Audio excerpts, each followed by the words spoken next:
এখানে কি কি লেখা আছে একটু ভালো করে লক্ষ্য করেন। আমি ডান পাশ থেকে পড়ে আসতেছি। এখানে বলা হয়েছে যে নদী বাঁচলে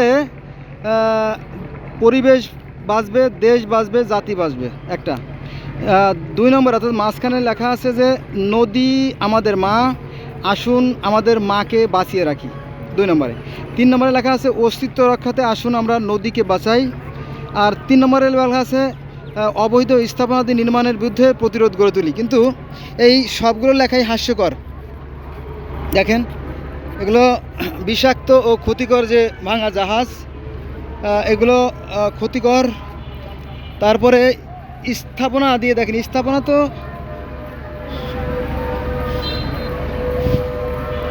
এমনভাবে দিছে যে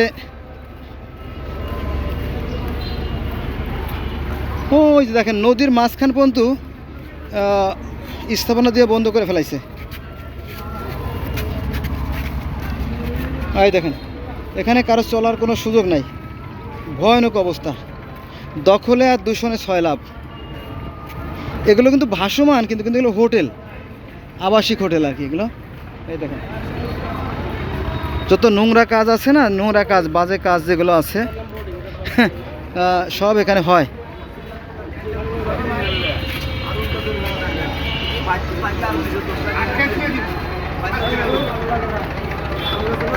দেশে এমন অভাব পড়ে না যে থাকার জায়গা নাই। হ্যাঁ, যত শয়তানি কাজ সব এখানে হয় এই সমস্ত বোর্ডিংগুলোতে।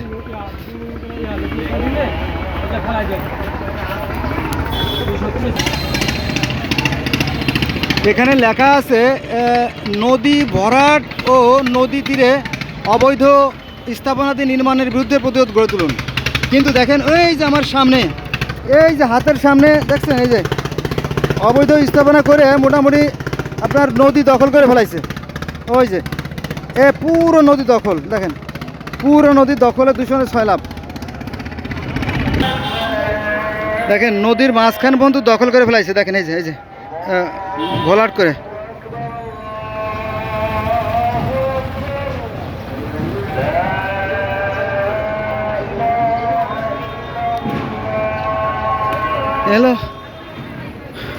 এলো বাস্তব চিত্র আর কি।